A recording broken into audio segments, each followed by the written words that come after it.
Buen día. ¿Qué tal el fin de semana? A mí me han contado que tienen quiz de ingeniería de software hoy, parcial de fundamento de red el jueves, práctico de arquitectura el viernes, que no sé si era ese el que se referían, pero había dicho que hay un práctico que no se entiende nada. Espero que no sea el de arquitectura. Bueno, por eso, espero que no sea el de arquitectura. ¿Se acuerdan algo de lo que vimos la clase pasada? Bueno, en realidad podrían haber aprovechado el fin de semana para ponerse al día, ver los últimos 2 videos, disfrutar los últimos 2 videos. No, no necesariamente.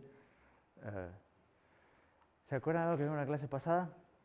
Empezamos viendo todo un gran subtema de este tema 9 que se llama paralelismo a nivel de la instrucción, que trata de buscar cómo hacer para explotar, para hacer paralelismo dentro de lo que son nuestras estructuras de pipeline que ya tenemos, digamos. Y eso, todo ese paralelismo que es dentro del procesador se llama paralelismo a nivel de la instrucción. El objetivo de esta técnica de paralelismo a nivel de la instrucción es lograr tener un CPI que sea menor que 1. O sea, dicho de otra manera, buscar ejecutar más de una instrucción por ciclo. ¿Cómo se hace eso? Tratando de, idealmente poniendo, idealmente no, teóricamente poniendo múltiples pipelines en paralelo. Y eso se llama un diseño superescalar. La idea de cómo hacer esos múltiples pipelines en paralelo es porque tratan de emitir y a su vez terminar, que son los términos issue y commit, varias instrucciones por ciclo. Se trata de que cuando se buscan las instrucciones no se busque una, sino que se busquen varias. Cuando se decodifican, no se decodifican una, sino que se decodifiquen varias. Y cuando se terminen, no se termine una, sino que se terminen varias. Dado que ya empezamos a trabajar con un CPI menor que 1, se lo invierte, se lo da vuelta y se lo empieza a llamar IPC, que son instrucciones por ciclo. Entonces, normalmente ahora cuando ustedes ven que sale un procesador nuevo o alguna cosa, ustedes ven que se refieren a veces, cuando hacen los anuncios de marketing, hablan del IPC, que aumenta un 10% el IPC. Eso a la larga habla de nuestro viejo y querido CPI. Por más que se use mucho el IPC en estos temas, el CPI sigue siendo lo que es la clave para calcular tiempo de ejecución y performance. ¿Está claro hasta ahí? Después vimos que este paralelismo a nivel de instrucción estaba compuesto por varias técnicas. O sea, varias técnicas o ideas que van todas juntas para lograr tener el CPI menor que 1 y cuanto menor, mejor. Entonces, lo primero que vimos es que había que poder emitir múltiples instrucciones por ciclo. Para emitir múltiples instrucciones por ciclo hay 2 técnicas, estática y dinámica. La estática era armar paquetes de instrucciones, era buscar, esto era una cuestión que se hace en tiempo de compilación, entonces lo tenía que hacer el compilador. La idea era analizar el código y empezar a ver qué instrucciones puede emitir juntas. Entonces va analizando el compilador las dependencias, va buscando según el pipeline cuáles puede emitir en simultáneo y va armando paquetes de instrucciones. Si no puede armar un paquete completo, rellena el paquete con instrucciones NOPS. Si eso lo llevamos a un extremo y ponemos varios pipelines en paralelo, la versión más extrema recibe un nombre que se llama Very Long Instruction Word, porque la idea es B corta L I W. La idea es que es como que se busca una sola instrucción que es muy larga y de ahí se decodifica y se ejecuten los múltiples pipelines. Yo les conté que esto lamentablemente no se usa. ¿Por qué? Porque la idea de hacer todo en tiempo de compilación, vimos un poquito y vamos a ver un poquito más hoy, que en general no es una buena idea. Sin embargo, esta idea de la emisión estática, múltiple, me sirvió para mostrarles un camino de datos, cómo sería un camino de datos de emisión doble. Y vimos que Una técnica que se puede hacer es hacer los pipes diferenciados. O sea, los pipelines no tienen por qué ser todos iguales. Entonces se los puede hacer diferenciados. Vimos que para poder emitir 2 instrucciones por ciclo no hay que cambiar muchas cosas. Hay que agregar un par de multiplexores, pero algunas cosas se simplifican. Son poquitas las cosas que agregamos una ALU nomás, creo. Aumentábamos en total un 25% del área. Entonces, si la idea es que el costo que implica aumentar un 25% del área lo podemos cubrir con un aumento mayor de performance, significa que el diseño vale la pena. Y nos pusimos a ver cómo hacer para mejorar la performance, si vale la pena o no. Les mostré un primer ejemplo y vimos que no era bueno. Y después les conté una técnica que se llama desenrollado de lazos, que sirve para qué, cuál es el objetivo principal del desenrollado de lazos. La idea es que dado un lazo, repiten el cuerpo del lazo varias veces, entonces se ahorran el overhead de control del lazo, pero la idea principal es que generan más instrucciones. Entonces, al generar más instrucciones y tener más instrucciones disponibles, hay más posibilidades de acomodar las cosas. Utilizando desenrollado de lazos, vimos que ahí sí le podemos sacar el jugo a un camino de datos de emisión doble.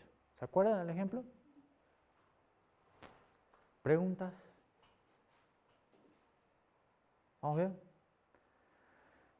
Después, lamentablemente, seguimos viendo cosas. O sea, era mucho lo que vimos en la clase pasada, no me entraron en una sola diapositiva. Y vimos que, como dije, la emisión estática en general no se usa. ¿Por qué? Porque se le pasa mucha presión al compilador, por un lado, y porque vamos a ver que no siempre el tiempo, el momento de compilación es el mejor momento para hacerlo, este tipo de cosas.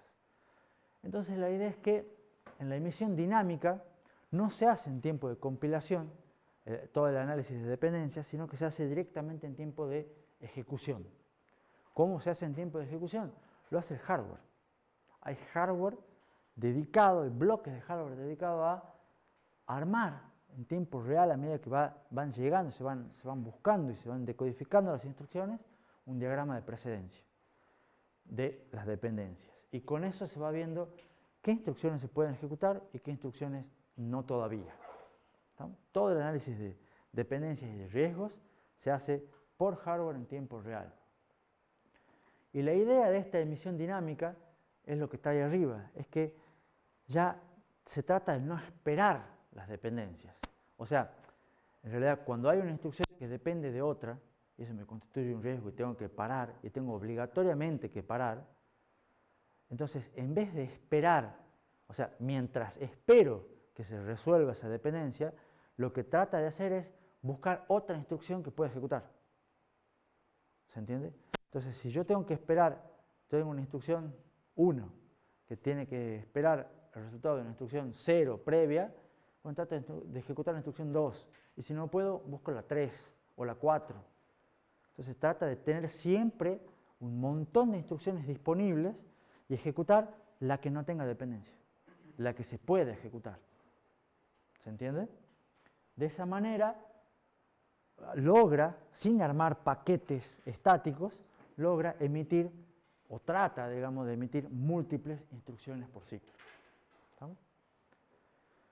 Ahora, un detalle que es muy importante. La emisión de instrucciones siempre es en orden, porque se van buscando en el orden en el que está escrita en el código. La terminación tiene que ser en orden. ¿Por qué? Porque ustedes cuando escriben el código, le dan un sentido al código. O sea, yo escribo esto primero y esto después porque quiero que se ejecute primero y esto después. ¿Está claro? Entonces, a la hora de terminar, la terminación siempre se hace en orden. ¿Estamos? Porque así como debería funcionar. El tema es que en el medio, o sea, entre el issue y el commit se separan esas dos partes. Antes había una sola etapita de ejecución y la idea es que ahora en ese intermedio, lo que vendría a ser nuestra vieja etapa de ejecución, la ejecución se hace fuera de orden. ¿Estamos? Entonces la emisión es en orden, la terminación es en orden, pero en el medio hay una ejecución que no le importa el orden en el que está escrito, sino importan únicamente las dependencias. ¿Estamos? Y se ejecutan en el orden que puedan las instrucciones. ¿Está claro eso?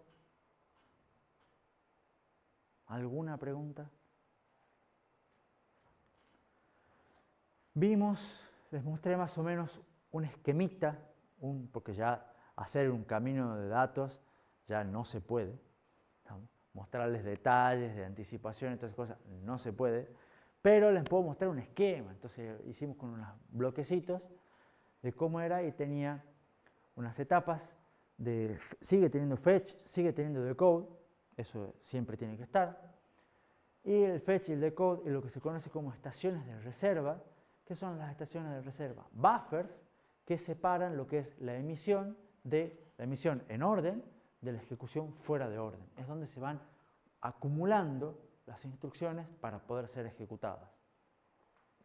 A todo ese conjunto de esas tres cosas, en realidad pueden ser más etapas, se le llama front-end. La idea del front-end es el que es el encargado de buscar, traer las instrucciones, decodificarlas y ponerlas en las colas listas para ejecutar. Ponerlas en la bolsa. Todo eso se trata del front-end. Y después, ¿qué tienen en el back-end?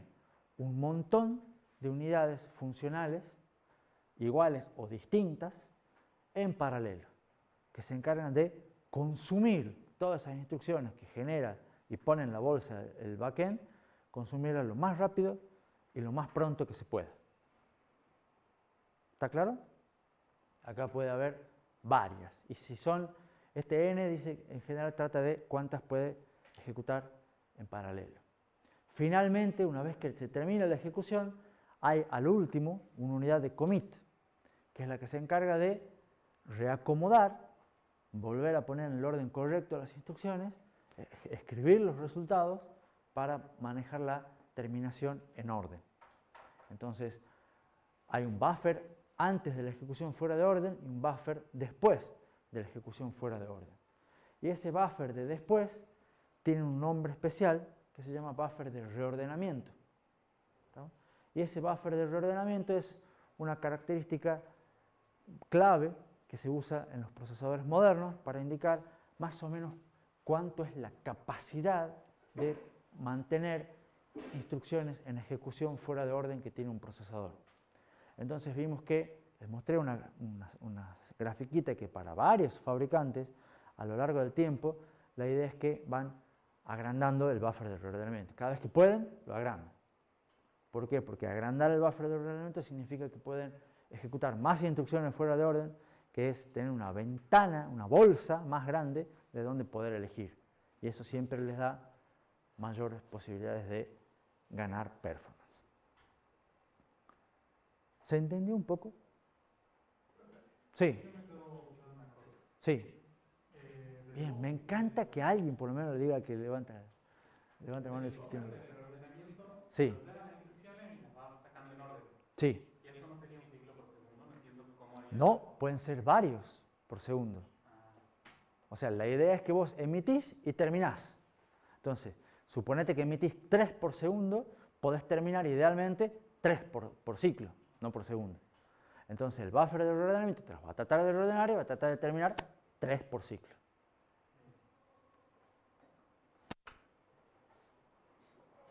¿Alguna otra pregunta? Bueno, con todo eso vamos a seguir viendo. Hay gente que me había dicho que era una buena idea tomar un quiz hoy. Yo dije, no, los chicos ya rinden muchas cosas esta semana. Hubiera sido buena idea, pero es lunes. No vamos a tomar un quiz un lunes. Vamos a seguir contándoles técnicas que se utilizan todas para el mismo paralelismo a nivel de la instrucción. Y una de ellas es el renombramiento del registro. ¿Qué quiere decir el renombramiento del registro? La idea es que en estas estaciones de reserva, en esta etapa, en ese buffer, donde vamos acumulando instrucciones para poder, antes de ejecutarlas fuera de orden, tenemos varias. Y ahí es cuando, a medida que las vamos acumulando, tenemos que analizar las dependencias. Las dependencias de tipo read after write, las dependencias verdaderas, esas hay que mantenerlas y respetarlas. Pero sabemos que, ¿se acuerdan que hay otras dependencias? Dependencias que las llamamos dependencias de nombre, que eran las write after read y las write after write. ¿Se acuerdan? Dependencias de salida y antidependencias. ¿Les suena por lo menos? Sí. ¿Cómo se eliminaban esas dependencias? Esas dependencias eran fáciles de eliminar porque eran dependencias de nombre. Tenían que ver que los registros en los que se escriba no sean los mismos. Entonces yo les había mostrado un ejemplo, o sea, allá lejos y hace tiempo, en el cual cambiábamos de nombre unos registros de destino y de esa manera el diagrama de dependencias se podía acortar y sobre todo hacer más ancho. ¿Se acuerdan? Que hacer más ancho es lo que estamos buscando ahora. Entonces la idea es que el renombramiento de registros parte de la base de cambiémosle el nombre a algunos registros. Pero para poder cambiar el nombre, ¿qué es lo que necesitan? Más registros, claramente. ¿Y cuántos registros tienen? En el ISA están definidos 32 registros. Entonces dicen, bueno, tenemos muchos registros, pero estaría bueno tener más de 32 registros. Fíjense que cuando hacen desenrollado de lazos, ¿qué necesitamos también? Más registros. Entonces, hay las técnicas que vamos viendo, nos dicen, estaría bueno tener más registros y más registros. Pero, ¿qué es lo que pasa si ponemos 64 registros? Por ejemplo. ¿Qué nos cambia? ¿El área de qué? ¿Del micro? Sí, cambia el área del micro, está bien. Pero ¿qué más cambia? Hay que agregar un bit más en el campo de decodificación de los registros en el ISA, en la arquitectura de set de instrucciones. Y un bit más por registro. Entonces, en realidad, me va a quitar 2 bits o 3 bits, que va a hacer que la constante sea más chica, o el opcode sea más chico, o los campos de función sean más chicos. Entonces, no sé si necesariamente un buen compromiso. Entonces, la gente decidió quedarse con 32 registros. ¿Pero saben cuántos registros tienen los procesadores de verdad? Muchos más. Y dicen, tenemos 32 registros, y es mentira. ¿Estamos? Porque los procesadores tienen muchos más registros de los que están expuestos en el ISA. En el ISA les dice, nosotros tenemos 32, son estos, trabajen y programen con esto. Pero de verdad tenemos muchos más. ¿Y cómo hace? Por ejemplo, y acá les muestro un ejemplo que no es que sea un super mega ejemplo, pero es un procesador de C5 que implementa el ISA de RISC-V. O sea, implementa el ISA que ustedes se supone que ya conocen, que tiene 32 registros. En realidad el banco de registros de este procesador tiene 228 registros. ¿Estamos? Que verán que es mucho más grande. Necesitarían, ¿cuántos bits son? 6, 7, 8 bits por registro. Entonces ya imagínense que ya se hace más grande los campos, tendrían que necesitar un formato de instrucción mucho más grande. Y no, mantienen el mismo que ustedes vieron. Entonces, ¿cómo hacen?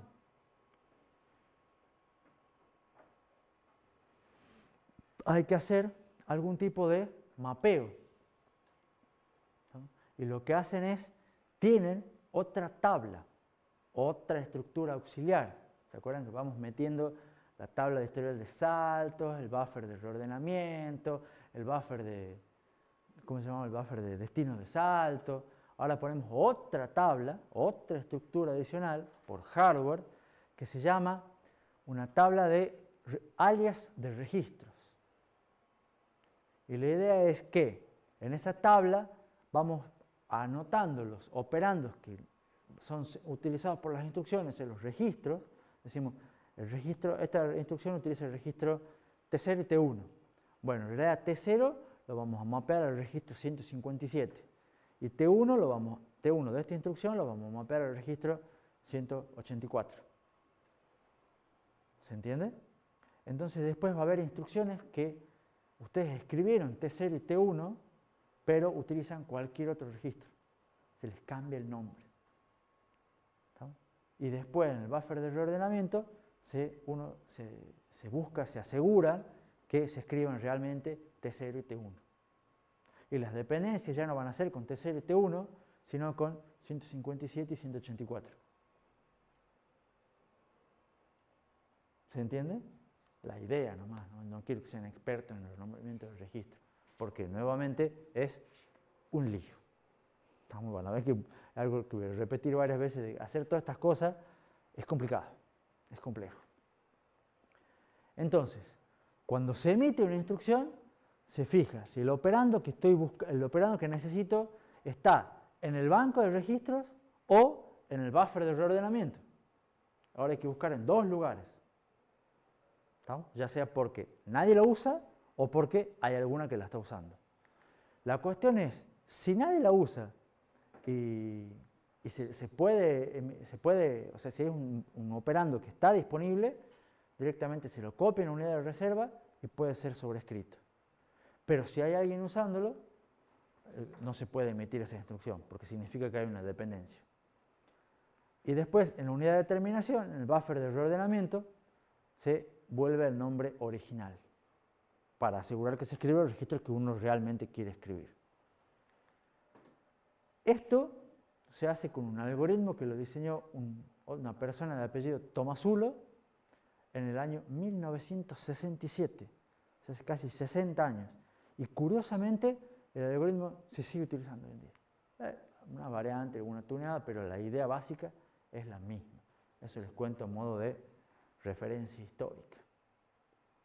¿Se entiende un poco la idea del renombramiento del registro? Entonces, con la ejecución fuera de orden, el renombramiento de registros, esas son las dos técnicas que sí o sí necesita la emisión dinámica de múltiples instrucciones. Y vemos que en general es mucho más compleja.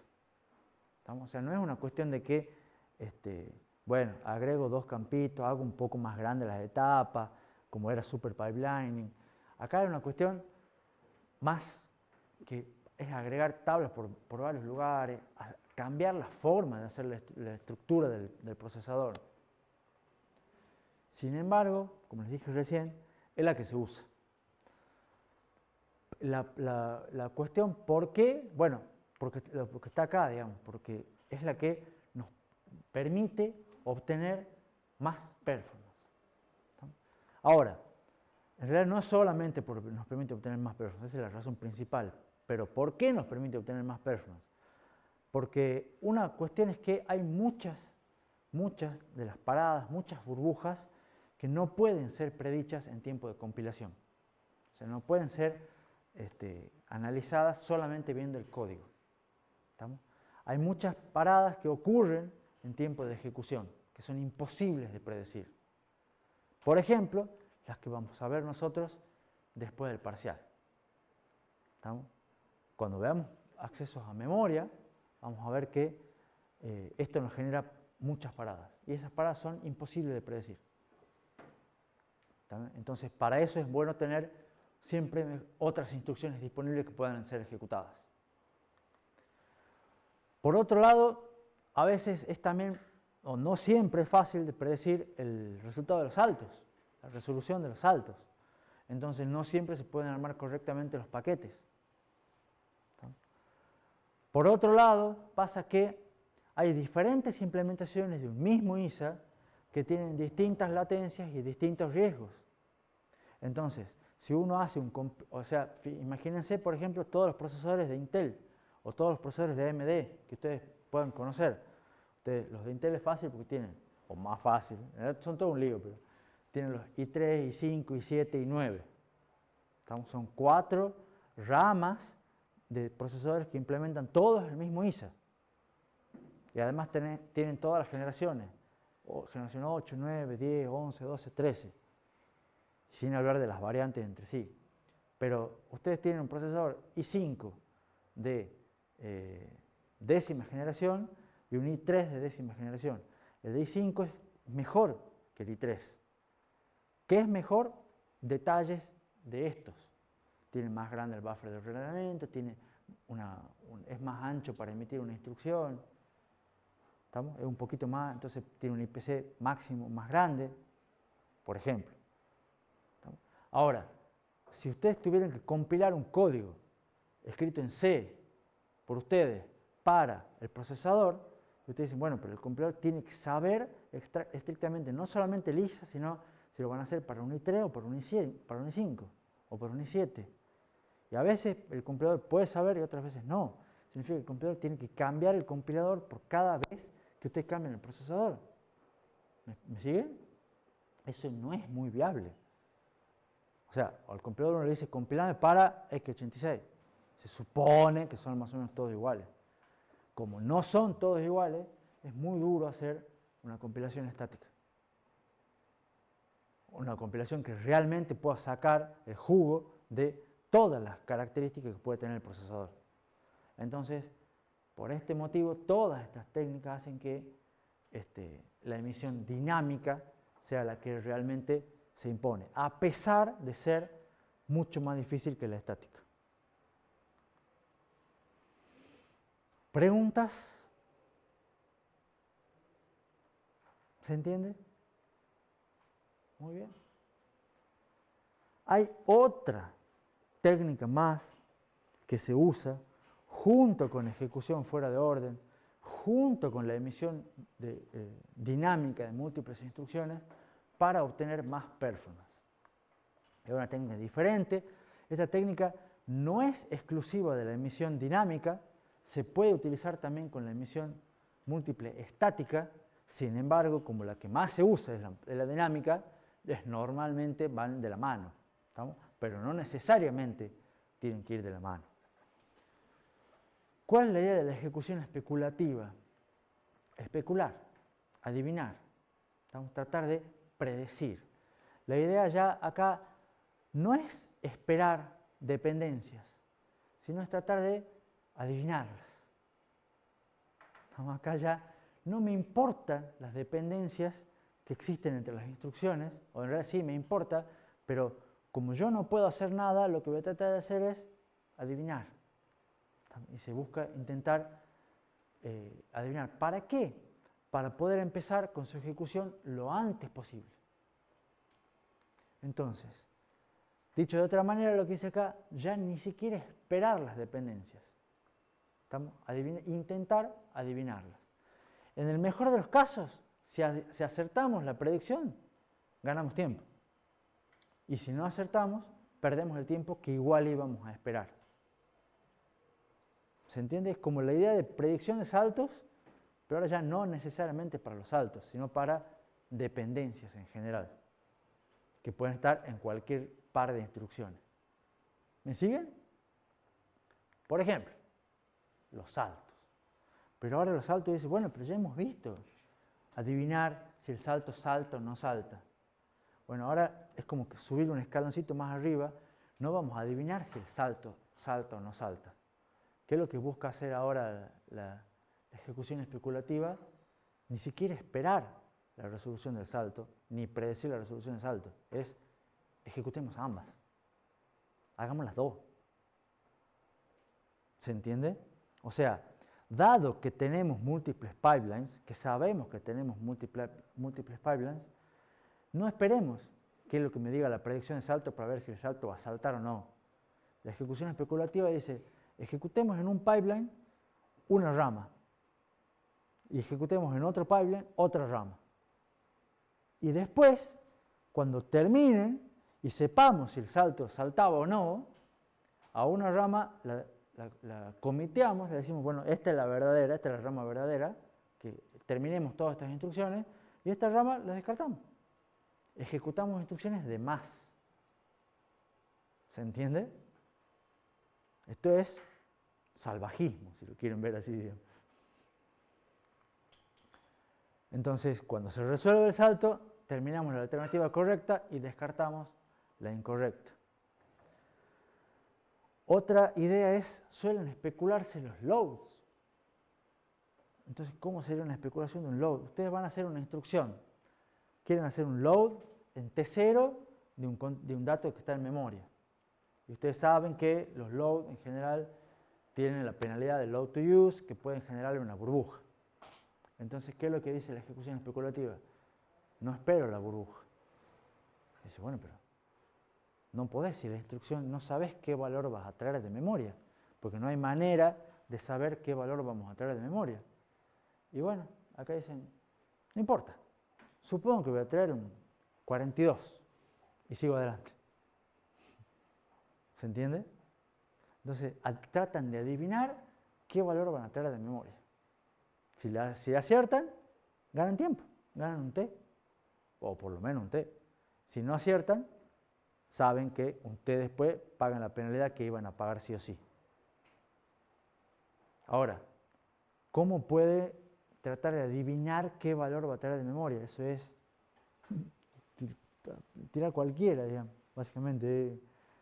Tratar de ver qué cartón va a ganar el Tuki 10 el domingo, digamos.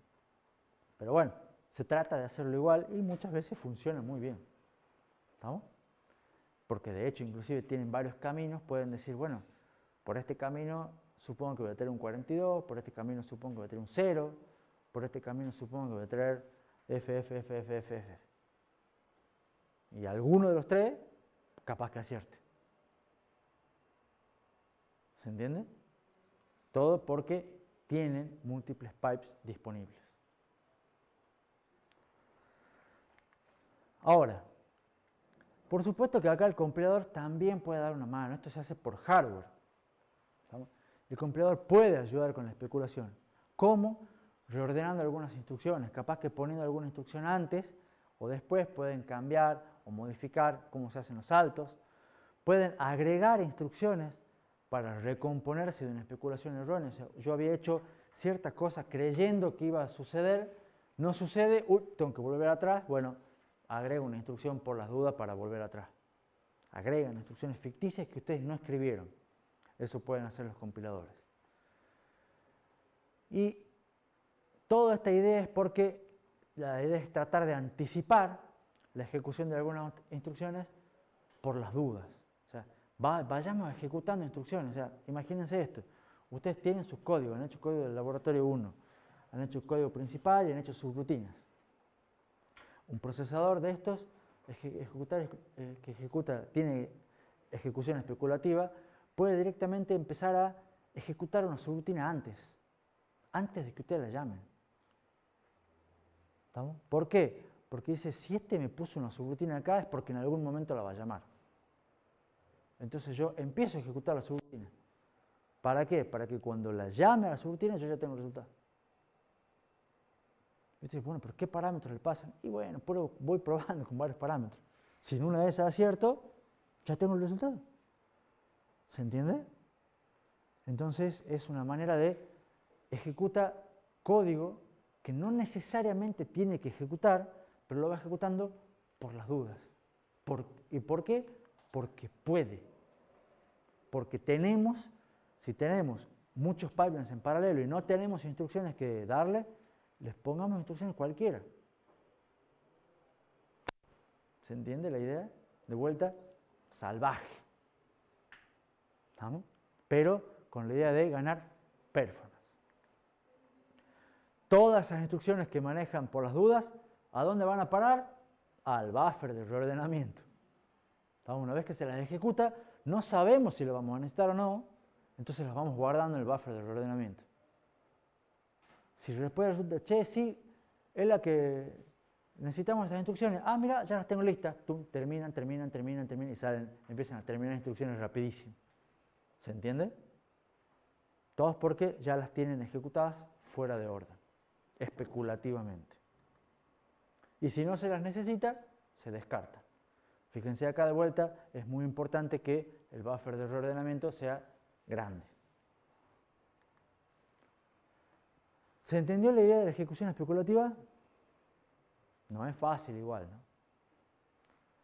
Ahora, todo esto trata de explotar al máximo el paralelismo a nivel de la instrucción. Todos hemos visto que es cuestiones de emitir múltiples instrucciones, renombramiento del registro, ejecución fuera de orden, ejecución especulativa. ¿Se puede hacer todo eso? Sí, se puede, así funciona. ¿Anda todo muy bien? Bueno, depende cómo definamos muy bien. ¿Estamos? Estos, por supuesto, que tienen ciertas limitaciones. Los procesadores que ustedes tienen en sus casas y en sus teléfonos creo que también, todos los de performance media y alta son así. ¿Estamos? Funcionan muy bien, sin embargo, no tanto como nos gustaría o no tanto como podrían funcionar. ¿Estamos? O sea, son unas, como se las conoce acá, unos great, big, out of order en inglés. Son unas bestias grandes, enormes, que tratan de consumir todo lo que se les pueda ocurrir y generar instrucciones a lo bruto. ¿Estamos? Porque son muy brutos, una especie de fuerza bruta al máximo. Pero la limitación sigue estando dada por las dependencias. Vamos a ver qué. El diagrama de precedencia es crítico. Y ustedes han visto que siempre cuando ustedes escriben las instrucciones es inevitable que estén llenas de dependencias. Además, la mayoría del código escrito en la mayoría de los lenguajes de programación es secuencial. En todos los lenguajes, si a ustedes les gusta C, Java, Python o cualquier otro programa, lenguaje de programación que ustedes usen, siempre escriben una instrucción y después la siguiente y después la siguiente. Porque para nosotros los seres humanos es mucho más fácil pensar las recetas de cocina, los algoritmos como pasos secuenciales. Y todos los pasos secuenciales a la larga derivan en dependencias. ¿Estamos? Porque son secuenciales. ¿Estamos?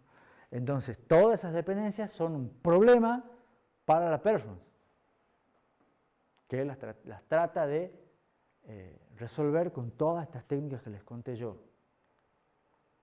Y es muy difícil realmente explotar todo el paralelismo disponible. Por eso, ¿qué es lo que pasa con todo esto? Ponen cosas de más. Ponen, ¿cuántos pipelines necesitamos? Y bueno, necesitamos 3 pipelines. Bueno, pongamos 4. ¿Por qué? Bueno, porque puedo poner más transistores. Porque la ley de Moore me permite agregar más transistores, más cosas. Agreguemos otra algo. Bueno, pero no sabemos si la vamos a usar. La agreguemos igual. Si en algún momento resulta útil, vamos a ganar tiempo. Entonces terminan siendo bastante ineficientes. ¿Estamos? Pero de muy buena performance, que es lo que a la larga nos interesa. O en general a la larga nos interesa. Es muy difícil mantener todos los pipelines llenos de instrucciones, porque son muchos pipelines. Y además, no necesariamente siempre hay instrucciones de ese tipo. O sea, todos estos bichos tienen, por ejemplo, un montón de pipelines de instrucciones de punto flotante. Y capaz que ustedes no usen instrucciones de punto flotante. Entonces van a tener un montón de cosas al vicio. ¿Se entiende? La ejecución especulativa siempre ayuda a mantener los pipelines llenos de instrucciones. Ahora, toda esta complejidad nos agrega costo. ¿Por qué? Porque los hace que sean más grandes. Nos agrega área. Y nos agrega, como dice acá, consumo de energía. ¿Por qué? Por supuesto, nada es gratis. Y ejecutar instrucciones que después las voy a terminar descartando, es ejecutar instrucciones al vicio. ¿Se entiende? Entonces eso en general es una baja eficiencia. Todo lo que es consumo de energía nos deriva en la Powerwall que vimos en el tema 2. La gente que en general se dedica a hacer benchmark, comparaciones y todo lo demás, se dice que un procesador de emisión única, o sea, nuestro viejo y querido pipeline, con emisión en orden, nuestro viejo y querido pipeline, que esté bien diseñado, puede obtener casi la mitad de la performance que uno de estos. O sea, fíjense, no les llega a obtener la misma performance. Y no les llega ni a la mitad de la performance. ¿Estamos? O sea, son bastante peores los procesadores single issue con emisión en orden. Pero lo pueden hacer en 1/10 de área. Entonces, si uno ve el costo y performance, son mejores. Y lo puede hacer consumiendo 1/10 de la energía. Entonces, uno ve performance y consumo de energía, son mejores. Pero si ve performance, no hay caso. ¿Se entiende? ¿Qué es lo que se está haciendo hoy en día a modo de mega anticipo de lo que vamos a ver en el tema 15 y 16? ¿Qué es lo que se hace en los procesadores modernos que son de múltiples núcleos? Se pone algunos de estos grandes y algunos de estos chicos. Porque cuando el celular está en el bolsillo, bloqueado, sin hacer nada, no necesitamos esto. No necesitamos ejecución fuera de orden y toda la cuestión para ejecutar NOPs. ¿Se entiende?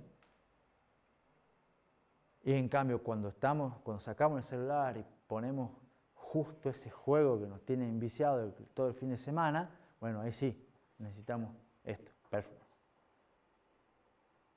¿Está claro? Entonces, no es que necesariamente se usa uno o se usa el otro. Ahora vamos a ver que se usan los dos, en distintos momentos, en distintas circunstancias. ¿No? Porque unos son más eficientes y los otros son mejores en cuestión de performance. ¿Está clara la idea? ¿Se entiende? Y además, a modo de otro mega spoiler, la ejecución especulativa resulta que es un problemón. Es un problemón por otro punto de vista que es un problema de seguridad. Esto de ejecutar cosas por las dudas es bueno para la performance, pero no es bueno para los datos críticos.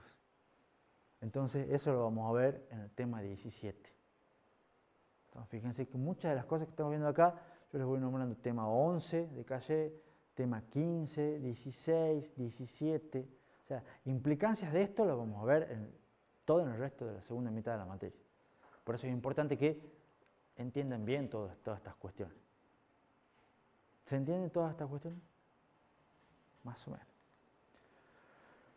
Entonces, antes del recreo les muestro un poquito más algunos ejemplos de procesadores superescalares, como para que tengan una idea de que lo que les estuve contando no es tan mentira.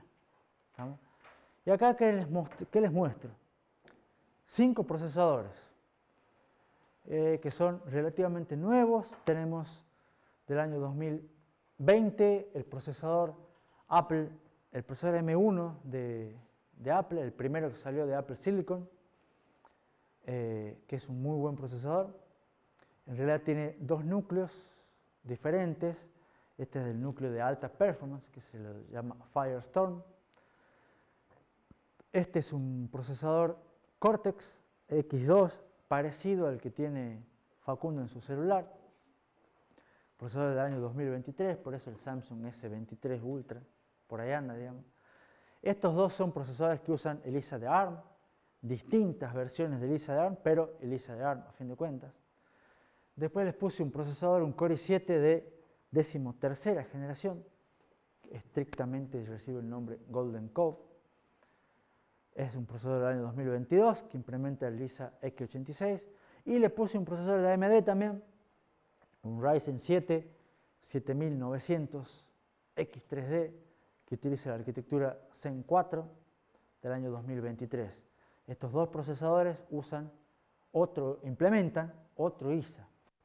Y lo implementan de una manera diferente, pero implementan el ISA X86 que vimos. Fíjense, acá tenemos ISA de ARM, el ISA de X86, y les muestro un procesador C5, que es una empresa que hace procesadores RISC-V, con este procesador P870, que lo que tiene 2 características interesantes, es de este año, es un procesador nuevo, salió a principios de año, y lo que tiene es que se supone que es el mejor procesador de RISC-V, o sea, el procesador de más performance con el ISA de RISC-V. Entonces me sirve como para tener comparativa.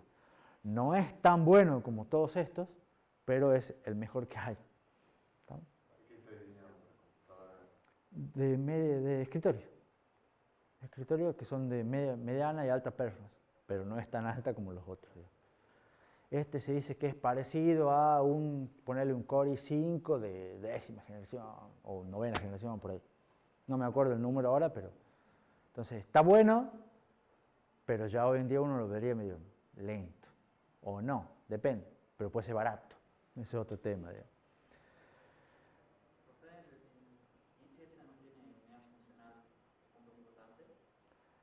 Ya vamos a entrar en eso, ya vamos a entrar. ¿Qué es lo que les quiero mostrar para cada uno de estos procesadores? Primero, cuántas instrucciones pueden emitir por ciclo. O sea, lo que es, en general se dice cuántas emite, porque las que se emite son en general lo máximo que se puede terminar también. El número es el mismo. Y eso nos da una pauta de cuánto es el IPC máximo. ¿Estamos? Entonces, en general, ese es un dato que dan los fabricantes para decir cuánto es la máxima cantidad de instrucciones que puede emitir por ciclo. Y fíjense que andan en 5, 6, 8 tiene este. O sea, imagínense que nosotros hemos hecho el camino de datos de emisión única, en nuestro procesador del tema anterior, le hemos agregado un montón de cosas y después lo hemos hecho doble, y estos pueden emitir entre 5, 6 y 8 instrucciones por ciclo, y terminar 8 instrucciones por ciclo. O sea, son anchos. ¿Estamos? Si se acuerdan, cuando hemos empezado el tema y les conté super pipelining, también les dije cuántas etapas tenían estos. ¿Alguno se acuerda? Entre 10 y 20. Estos tenían 19 etapas, 14 etapas, 13 etapas, por ahí andaban, digamos. Después, esto dice más o menos cuántas unidades funcionales tienen en paralelo. Y acá hay varias salvedades y varias observaciones. Primero les puse el total, que fíjense que tienen 16 pipelines en paralelo, 13 pipelines en paralelo, 10, 10, 13 pipelines en paralelo. O sea, ya estamos hablando de varias, son anchos, este es un ancho distinto de este ancho, no están relacionados. Y acá más o menos yo los traté de categorizar, esto es una categorización estrictamente mía, aunque en general también se usa en la industria según el tipo de instrucción. Entonces tenemos instrucciones tipo R, que son las que conocemos nosotros, las instrucciones de entero, instrucciones load store, instrucciones branch e instrucciones de punto flotante. Entonces, más o menos como para que ustedes vean, las instrucciones, agarremos este, que es uno que conocemos porque es el RISC-V, que más o menos lo estuvimos viendo, y yo les conté uno de camino de datos doble, dual issue, en el cual tenía unas instrucciones de entero y una de load store. ¿Se acuerdan? Entonces, en el nuestro, que esto era 2, era 1 y 1. Y ustedes me pueden decir, bueno, pero ¿qué no tenía saltos? Sí, sí tenía saltos, pero el salto lo hacía junto con el load store. ¿Se entiende? Eso es lo que habíamos hecho nosotros. Entonces, acá, cuando digo, esta no tiene saltos, ¿cómo no va a tener saltos? En realidad sí tiene saltos, pero eventualmente está mezclado con algunas de estas otras. Esta no es tipo R, sino será tipo R y salto. ¿Se entiende?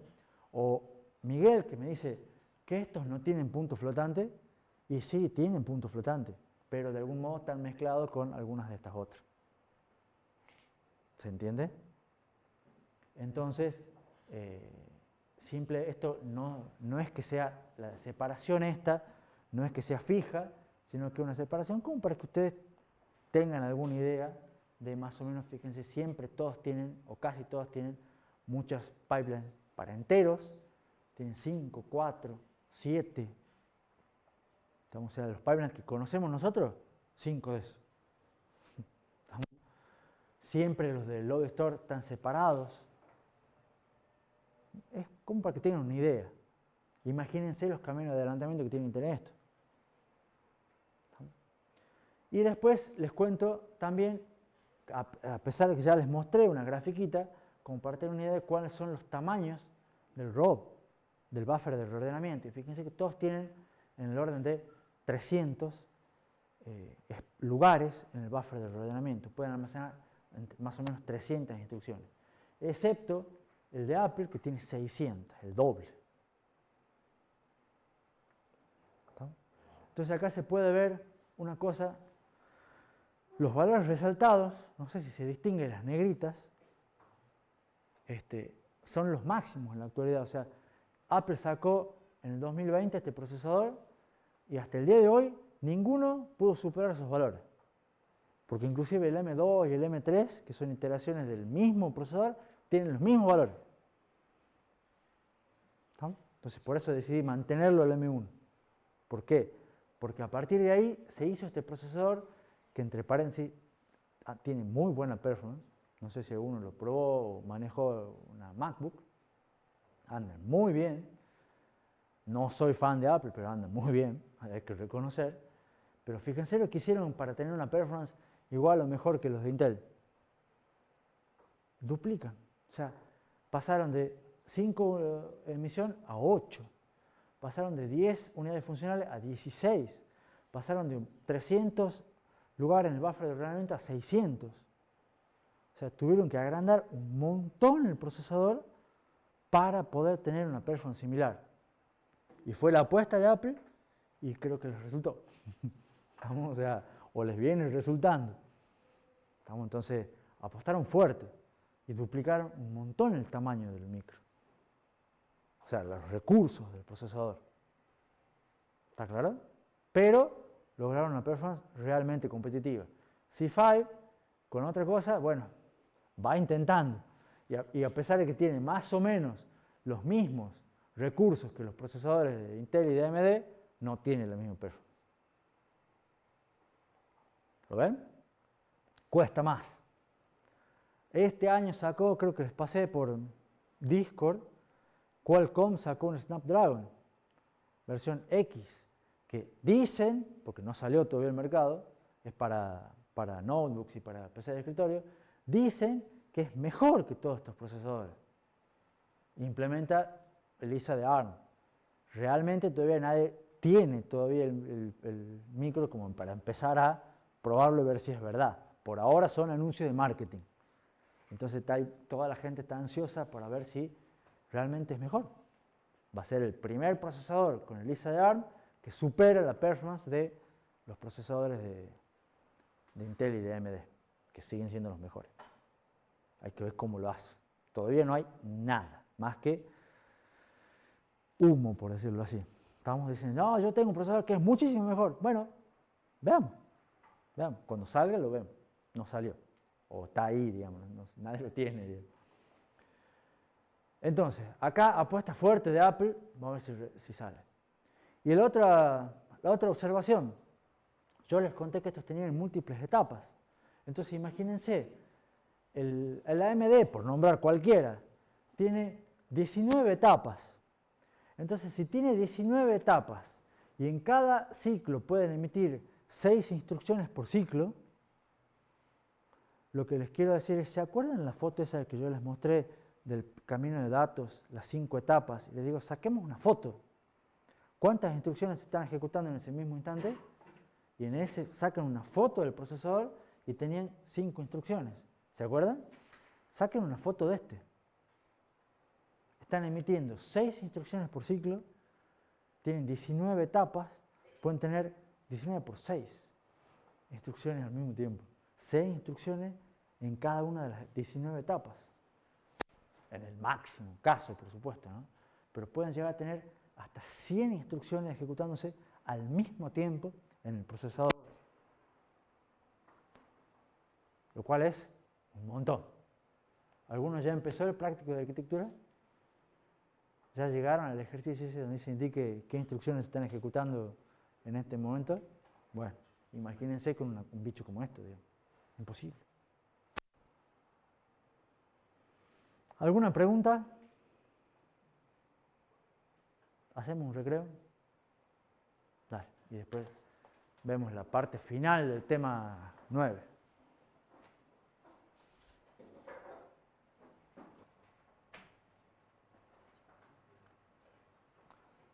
Volviendo, una cosita que me olvidé de mencionar, un detalle minúsculo sobre esta diapositiva.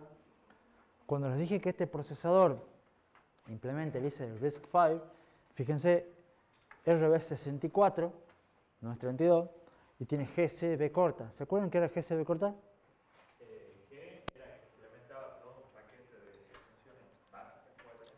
Era la extensión general que era igual a IMAFID.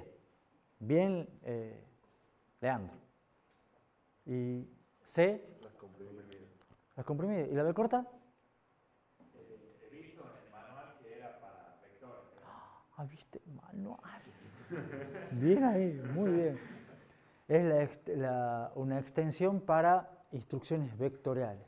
Exactamente. Fíjense que tiene todas las comunes, más o menos que nosotros vimos la I, pero la M la vieron creo que un poquito en el laboratorio porque son instrucciones de multiplicación y división. Las comprimidas que les conté, instrucciones vectoriales que no les dije nada más que el título. Pero no es casi nada que no hayamos visto, o sea, que no les haya por lo menos mencionado y uno lee esto y ustedes lo pueden entender. Saben qué es GCB. Es la base de 64 bits.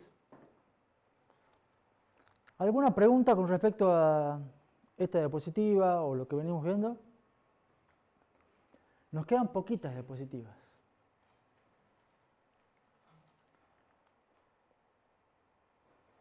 Oh.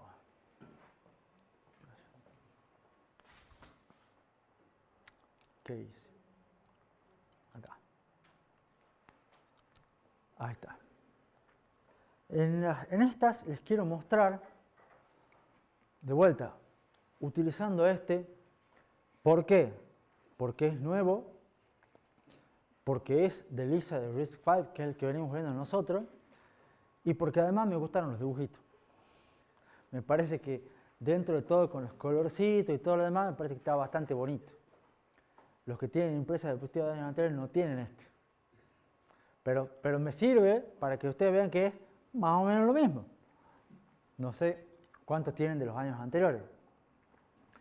Pero fíjense, me muestra la microarquitectura, cómo es por dentro del procesador. No lo vamos a ver todo en detalle, pero veamos algunas cosas. ¿Qué tiene acá? Dice memoria de instrucciones, básicamente. ¿Estamos? Y acá tiene algunas cosas de las cuales me quedo con, ¿ven donde dice cont, BP, int, BP? ¿Qué es BP en inglés? Branch. Ay, casi. Que vimos nosotros en este mismo tema. ¿Con qué arrancamos el tema? Prediction. Branch prediction. O sea, fíjense, está la memoria de instrucciones y todo lo que es predicción de saltos. ¿No? Todo ahí junto con pintado de violeta. Después tienen decodificación, renombramiento del registro, despacho, o sea, que cómo van emitiendo las instrucciones. Fíjense, todo esto es, ¿cómo habíamos dicho nosotros que se llama toda esta primera parte? Era el front-end. Y después que viene, se hable todas las unidades funcionales en paralelo. ¿Ven? ¿Qué es lo que tenemos acá? Buffer, buffer, buffer, buffer. ¿Qué son estos buffers? Son las estaciones de reserva, donde se van guardando todas las instrucciones hasta que se puedan emitir a los distintos pipelines. ¿Y qué tenemos acá? Estos son los de enteros. Tenemos ALU para dividir, ALU para multiplicar, ALU para multiplicar, ALU, ALU, branch. Fíjense, estos son los pipelines que conocemos nosotros. Este de acá, o sea, que conocemos nosotros entre comillas, digamos. ¿Qué tenemos acá? Las de load store. Fíjense, AGU es Address Generation Unit. O sea, la unidad de generación de dirección es el cálculo de la dirección, que es lo que hacíamos nosotros con la ALU. Bueno, ahora está otra ALU aparte para generar la dirección de memoria. Load, y esta solamente puede hacer load, esta puede hacer load y store. Memoria de instrucciones, de datos, perdón. ¿Qué tenemos acá? Dos pipelines para unidades de punto flotante. ¿Qué tenemos acá? Todas las de vectoriales que no lo vamos a entrar en detalle. Pero fíjense que es más o menos parecido a esto. ¿O no? O sea, yo les había dicho, este es un esquema básico. Si yo veo este esquema básico que está en el libro y que está dibujado hace más de 20 años, y veo esto y digo, bueno, sí se parece, salvando que estos son cajitas y cuadraditos, y esto es del Logo C5, esto es una presentación oficial, está choreado de una diapositiva, digamos. de ello. Entonces, básicamente, ellos muestran cómo es la microarquitectura del procesador con la misma idea que yo les enseñé primero. ¿Ven más o menos las similitudes o soy yo solamente el único que las ve, digamos?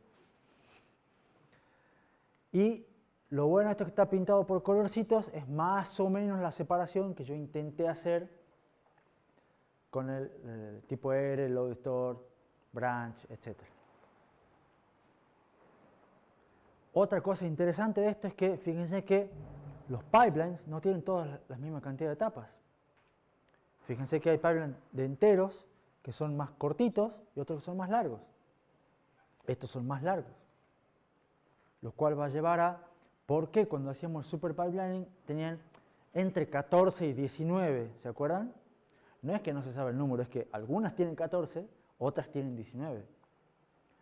Y lo que no está dibujado acá es la unidad de commit, que es el buffer de reordenamiento, que a la larga todas estas cuando terminan van a parar a una gran caja acá que ya es parecida a la de acá, porque es la misma que se encarga, o similar a la que se encarga de emitir, de terminar. Entonces ya por simplicidad del dibujo no la ponen, pero siempre falta el write back. No es que no hacen write back. ¿Preguntas con respecto a este diagrama? Y este diagrama me da pie para mostrar este diagrama, donde sí me muestra más o menos los pipelines y las etapas de este procesador. Y fíjense que tiene, como para ver algunas cosas similares a lo que tenemos nosotros. Para lo que es enteros, que es lo que vimos nosotros, tiene una primera etapa de predicción de saltos.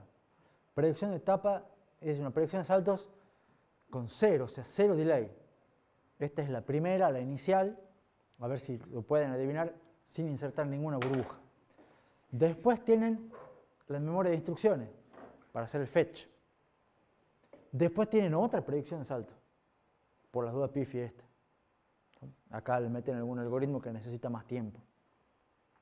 Y después eventualmente tienen otra predicción de salto, que necesita más tiempo. Estos son los algoritmos complejos que les iba mencionando. Pero a veces acá también pueden poner ya la decodificación. Después de decodificar, renombran registro. Y después los van despachando para cada uno de estos. Acá, ¿qué es lo que hacen? Los van encolando, los van poniendo en las estaciones de reserva. RR son Register Read. Acá leen los operandos. Acá está el banco de registro. Acá no. Recién está acá. Acá ejecutan, write back y termina. Y esto es parecido, salvando las diferencias que está más grande, a lo que hemos visto nosotros. ¿Qué es lo que hacen los load store? Después de leer el banco de registro, calculan la dirección, hacen algo que no viene el caso por ahora, ver qué es esto, pero hacen algún cálculo más, acceden a la memoria de instrucciones. Otra cosa que no tengo idea qué será, y write back. Pero fíjense que más o menos la estructura es parecida a la que vimos nosotros, más larga. ¿Por qué? Porque eventualmente acá están separando las etapas, están haciendo múltiples pipelining para poder bajar el tiempo de ciclo. Pero no son tan distintos los pipelines de los que vimos nosotros. ¿Qué es lo que hace un punto flotante? Fíjense, tiene ejecución 1, 2, 3 y 4. ¿Por qué? Bueno, porque hacen muchas cosas los de puntos flotantes. Son ALU, ALU, ALU, ALU. Por decir. ¿Estamos? ¿Y qué vemos de acá? Primero, que ya tienen distintas duraciones. Otra, que las etapas de write back ya están siempre al final, pero no siempre en el mismo instante, lo cual nos implica que puede haber riesgos estructurales.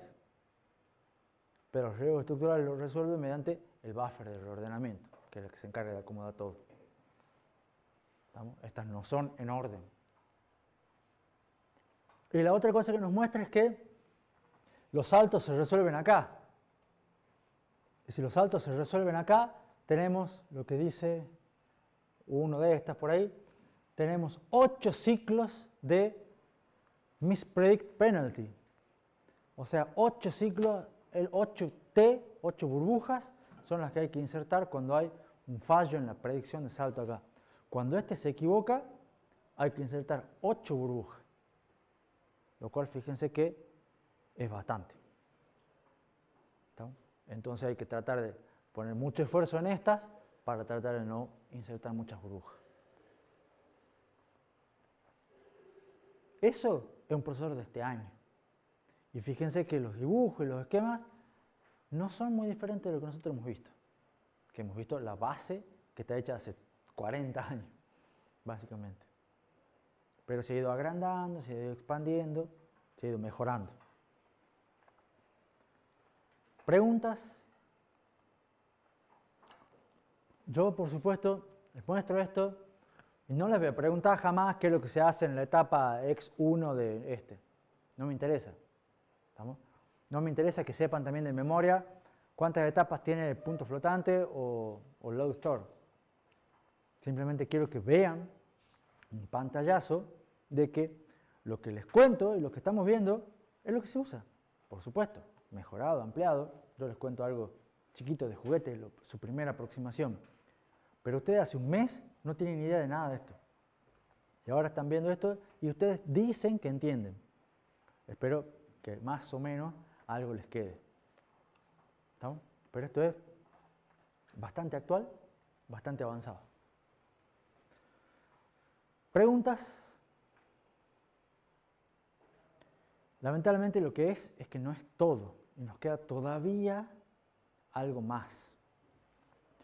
Para lo cual yo les voy a pedir que vuelvan atrás, olvídense momentáneamente de todo lo que hemos visto de paralelismo a nivel de la instrucción, olvídense de predicción de saltos y volvamos a nuestro camino de datos conocido en pipeline. ¿Está? El del tema 8. ¿Se acuerdan que ya era complicado con adelantamiento, con la unidad de inserción de burbujas? Ese pipeline, además de todo lo que tiene que hacer, tiene que manejar excepciones e interrupciones. ¿Se acuerdan de las excepciones e interrupciones? No hace falta que Facundo abra los ojos como dice, no, otra vez no. La idea es dar soporte para manejos de interrupciones y excepciones. El hardware tiene que dar soporte. Entonces, ¿cómo hacemos para, con todo el lío que tenemos ya de procesador, de camino de datos, además dar soporte para las interrupciones? ¿Por qué tenemos que dar soporte? Uno dice, bueno, no demos soporte para las interrupciones. No importa. A la larga no es tan grave. Resulta que sí, es muy grave. ¿Estamos? ¿Por qué? Porque preservar el comportamiento de las excepciones o interrupciones es la segunda característica esencial para asegurar la exactitud de un programa. La primera era mantener el orden.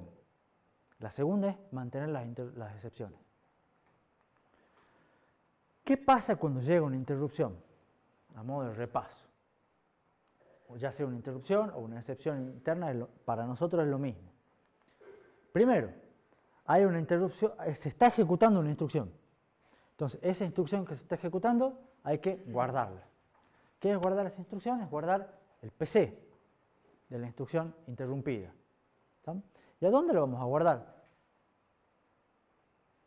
Y bueno, va a ver que en un registro del banco de registro, no, porque esto tiene que ser automático. Yo no puedo grabar un registro del banco de registro de manera automática porque puedo estar ocupado con otro valor. Entonces va a haber que poner un registro adicional en el camino de datos para guardar el PC. Además, tengo que guardar qué fue lo que pasó. O sea, cuál fue la interrupción, cuál fue la excepción, para saber qué es lo que tengo que hacer. Entonces necesito otro registro adicional. Además, ¿qué tengo que hacer? Ustedes saben que todas las interrupciones o excepciones hay un manejador de interrupciones y excepciones. Entonces, al manejador de interrupciones hay que saltar a la rutina del manejador. ¿Cómo salto a la rutina?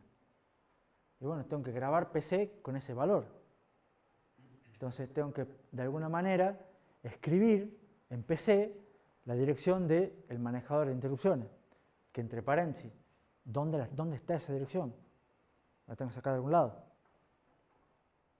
¿Me explico? Entonces, mínimamente tengo que agregar 2 registros y una entrada más al multiplexor PC source. ¿Se acuerdan del multiplexor PC source? El que elegía la fuente de PC, que venía de la salida de la ALU o de, o sea, del sumador que sumaba PC más la dirección de salto, o de PC más 4. Bueno, ahora va a haber otra fuente más. Ahora, para lo que es nuestro diseño en pipeline, las interrupciones son riesgos de control. ¿Por qué? Porque nos modifican el flujo normal del programa. Entonces yo estaba ejecutando mi programa y en vez de seguir con la instrucción siguiente, paso a otro lado. Eso es un salto. Bueno, pero acá no tienen un salto. Bueno, tienen una interrupción. Las interrupciones son iguales que los saltos para nuestro punto de vista, porque nos llevan a otro lado que no es normal. Entonces son riesgos de control. ¿Qué es lo que tenemos que hacer? Tenemos que hacer lo mismo que como tratábamos los riesgos de control. Si cuando tengo un salto mal predicho, ¿qué es lo que tengo que hacer? Insertar burbujas. Entonces cuando recibo una excepción, una interrupción, ¿qué es lo que voy a tener que hacer?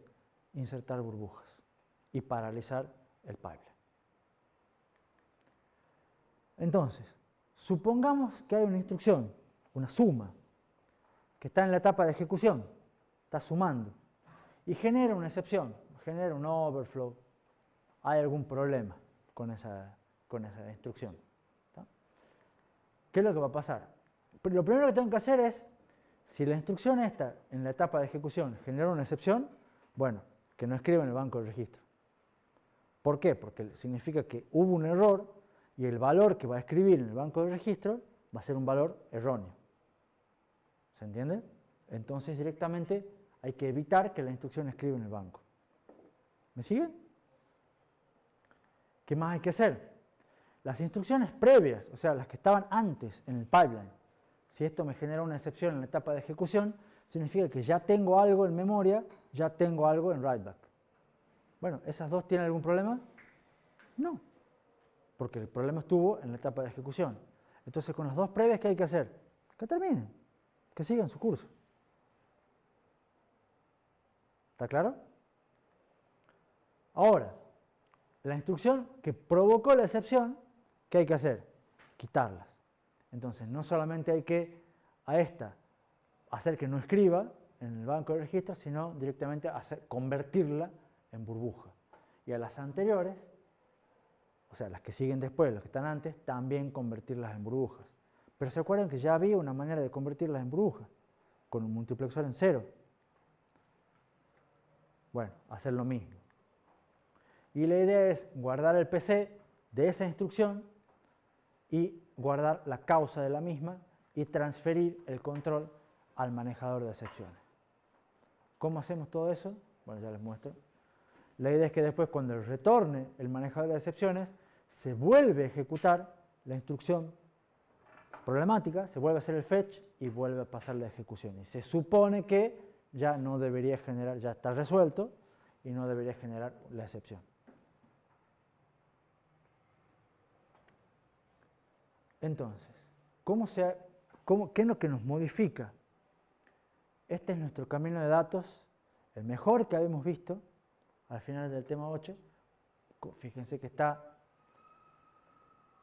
el sumador acá para la resolución de salto, la inserción de las burbujas para poner acá, la unidad de adelantamiento. ¿Se acuerdan todo eso? ¿Qué es lo que le agrego? Estaba el comparador a la salida del banco de registro. ¿Qué es lo que le agrego yo ahora? Primero, acá agrego un registro, SEPC, que es, EPC significa el PC que causó la excepción. Entonces, el PC, que yo lo tengo acá, y que lo vengo propagando, lo llevo hasta la hasta la etapa de ejecución, y si hay alguna instrucción que me genera una excepción acá, guardo en ese registro. ¿Se entiende?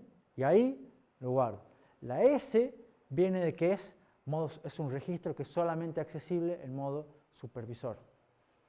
Entonces, normalmente cuando ven las instrucciones de Lisa, no está accesible este registro. Yo no les conté que existía, pero sí está para manejar interrupciones. Pero es parte de las instrucciones que solamente se pueden acceder en modo supervisor, instrucciones privilegiadas. ¿Se acuerdan que les había contado en algún momento? A su vez agrego otro registro acá, que es el registro de causa, también solamente accesible en modo supervisor. Acá se va a guardar de algún modo mágico qué es lo que pasó, qué es lo que ocurrió. En este caso una excepción por overflow, supongo. ¿Qué hago? Acá agrego estos dos multiplexores. ¿Qué es lo que agregan estos dos multiplexores? Eligen entre lo que está y 0 para las señales de control. ¿Para qué? Justamente para insertar burbujas también más adelante, en el caso de que haya una excepción. Misma idea de este multiplexor con 0. Fíjense que está controlado casi por las mismas señales, si no me equivoco. O señales parecidas. Si hay que insertar una burbuja, inserto una burbuja. ¿Y qué agregué? ¿Qué más agregué? Acá, al multiplexor de PC, le puse un valor constante, fijo. Una entrada más. ¿Qué es este valor? La dirección donde va a estar almacenada el inicio de la tabla de vectores de interrupciones. Entonces después yo voy a acceder a esta dirección con este desplazamiento de la causa y voy a saber cuál es el manejador de interrupciones que tengo que usar. Porque en general las interrupciones son vectorizadas, lo cual ya ustedes deben saber de qué estamos hablando. Entonces, la base la guardo acá, en PC. ¿Se entiende? Y el manejador lo primero que tiene que hacer, cuando entra el manejador, es ver cuál fue la causa y saltar a la causa. Saltar a la base más la causa. ¿Estamos? ¿Preguntas? Entonces, ¿por qué les muestro esto? Porque sí o sí tienen que manejar las excepciones, interrupciones. Es obligatorio, no se pueden hacer los sonsos con ese tema. Lo bueno es que no es imposible. Le agrega más cosas, lo hace todavía más difícil, pero nada en comparación con las técnicas de paralelismo a nivel de la instrucción. Esto todavía lo podemos ver. Estamos en un camino de datos. ¿Estamos? ¿Y por qué? ¿Por qué lo podemos ver y por qué no es nada comparado con lo otro? Porque a la larga, a las interrupciones y a las excepciones las manejamos de la misma manera que manejamos los riesgos de control. ¿Estamos? Entonces, las técnicas que utilizamos para manejar los saltos, en vulgar, los riesgos de control, si las vemos a las excepciones o a las interrupciones como un riesgo de control, utilizamos la misma técnica. ¿Se entiende? Entonces, de esa manera hacemos lo mismo, por decirlo así. Por supuesto, en distintos lugares, de distintas formas, pero la misma idea. Y solucionamos otro problema, con pocos cambios y con pocos agregados. ¿Se entiende el punto? Entonces, fíjense cómo, primero, un problema que no nos podemos hacer los sonsos y tenemos que solucionar así, lo solucionamos relativamente fácil con todo lo que ya hemos visto. Nos queda ver, sí, dale, el dibujo. La excepción se daría cuando la algo da un resultado. En este caso sí. Puede haber múltiples fuentes de excepciones. ¿Y qué pasaría con las instrucciones que están en la etapa anterior? ¿Se descartan? Se descartan. Y cuando vuelve a ejecutarse, ya se ejecuta normalmente la Claro, o sea, lo que plantea Camilo es, nosotros supongamos que tenemos una instrucción acá. Esta instrucción es la que me genera el problema, la excepción. Si tenemos una instrucción acá, es muy probable que tengamos otra instrucción acá y otra instrucción acá. ¿Está claro eso para todos? ¿Qué va a pasar con estas? Me pregunta. La idea de las dos que están acá se descartan, se ponen burbujas. ¿Por qué? Se salta el manejador de excepciones, se resuelve eventualmente el problema ¿Y qué va a pasar? Esta instrucción va a volver a entrar a fetch, porque se guardó su PC. Entonces se va a volver a buscar, se va a volver a decodificar y se va a volver a ejecutar. Y cuando esa instrucción vuelva acá, las dos que seguían van a volver acá y se las va a ejecutar eventualmente si es que esta no vuelve a ocurrir el problema. ¿Se entiende?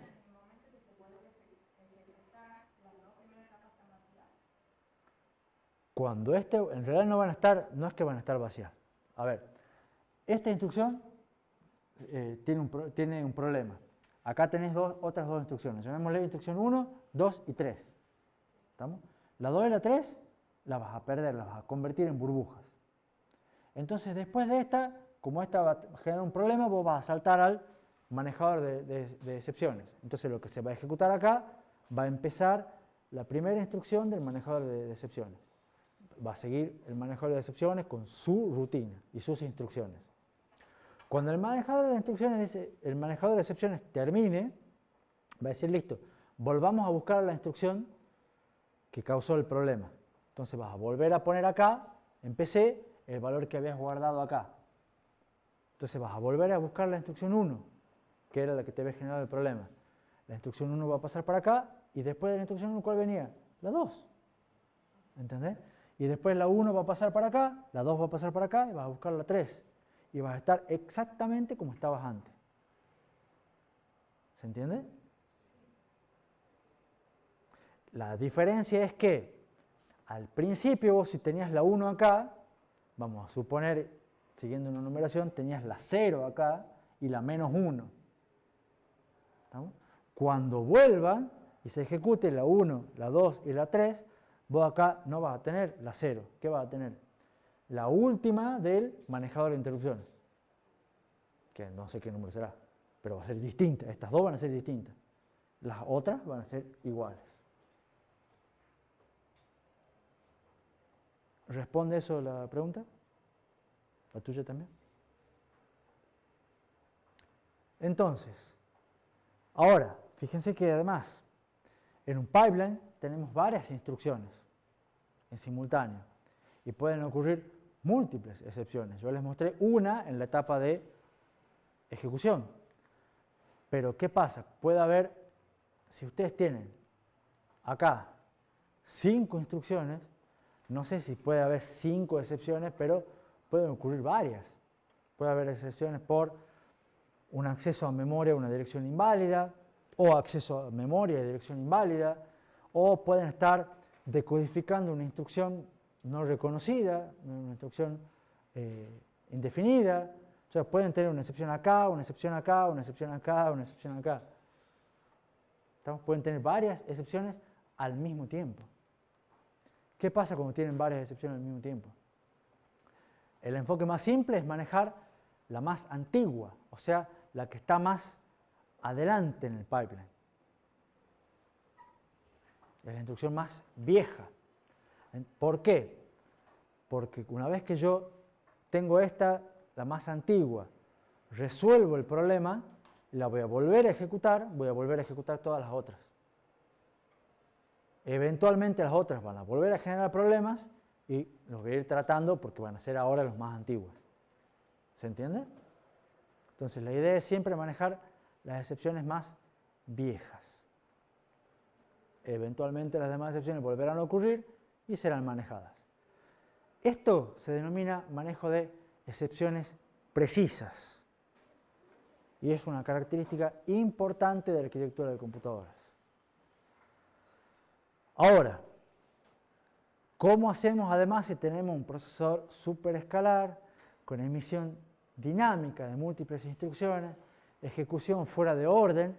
¿Cómo hacemos para mantener las interrupciones precisas? Entonces ahora las excepciones ocurren en instrucciones que yo las estoy ejecutando después, pero deberían ser de antes. ¿Me entienden el problema? Miguel se me ríe como diciendo, esto es imposible. ¿Cómo las manejamos? Hay una característica que les conté que es buenísima. Se terminan en orden. O sea, por más que las ejecutemos fuera de orden, la terminación es en orden. Entonces en la terminación vamos a ir viendo, che, ¿alguno tuvo un problema? Ah, ¿vos tuviste un problema? Listo. Entonces, vos que tuviste el problema, pasamos al manejador de interrupciones y todos los que vienen después esperan o a la basura. ¿Se entiende? Fíjense que ahora es importante, vemos otro sentido de que sea importante terminarlas en orden.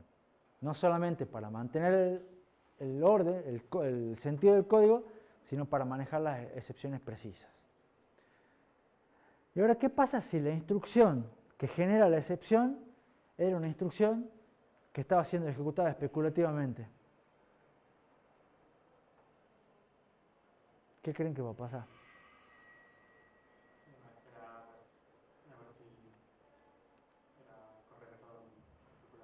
O sea, ¿se va a atender o no la excepción?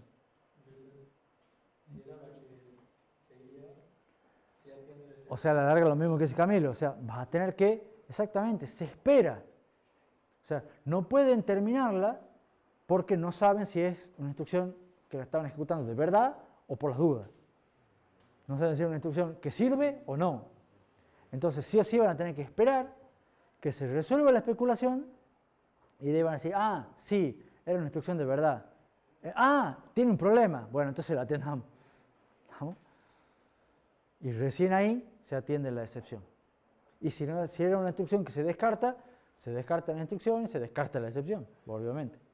No tiene sentido atenderla, porque no era una instrucción de verdad. ¿Se entiende la idea? Bueno, llegamos al final. ¿Qué vimos en este tema? Que pipelining, si les había parecido difícil el tema anterior, ven ahora que el tema anterior era una pavada, con respecto a todo lo que hemos visto ahora. Digamos. La idea básica es simple, y un buen diseño de ISA ayuda un montón. Pero, cuando queremos más y más y más performance, empezamos a aumentar notoriamente la complejidad. Motorizado siempre por la ley de Moore, que nos permitía agregar y agregar y agregar transistores. Por supuesto, las interrupciones también agregan complejidad, no solo es cuestión de performance. ¿Y cómo mejoramos la performance? Con super pipelining para disminuir el T, con emisión múltiples de instrucciones, haciendo múltiples pipelines en un diseño super escalar, ayudados por el compilador, que puede reordenar las instrucciones y desenrollar lazos. Además pusimos ejecución fuera de orden con terminación en orden para preservar el sentido del código. Hicimos ejecución especulativa, predicción de saltos. Todas esas técnicas sirven para mejorar la performance. Pero a la larga todo esto está limitado por dependencias. Son el gran problema que tiene el paralelismo a nivel de la instrucción. Y por supuesto también que tanto y tanto y tanto agregamos que pasa a ser el consumo de energía un problemón. Y pasan a ser procesadores que son poco eficientes, pero muy buenos en performance. Y con eso terminamos el tema. ¿Alguna pregunta? Antes de que se vayan, un par de observaciones. Obviamente todos saben que el miércoles no hay clase, claramente porque es feriado. Y además todos saben que el viernes tampoco hay clase. ¿Saben todos o no? Porque el viernes a la mañana rinden la evaluación del práctico 4. ¿Eso lo tenían claro o no? La evaluación era el viernes es a las 8, en el horario de teoría, que es el horario que tenemos. ¿Estamos? Entonces el viernes lo van a ver al ingeniero Volentini, no sé si va a estar yo o no, ya vamos a ver, capaz que vengo a molestar, o me tomo el día libre. Lo importante es que nosotros nos volvemos a ver con el tema siguiente el lunes que viene. Así que van a descansar de mí una semana.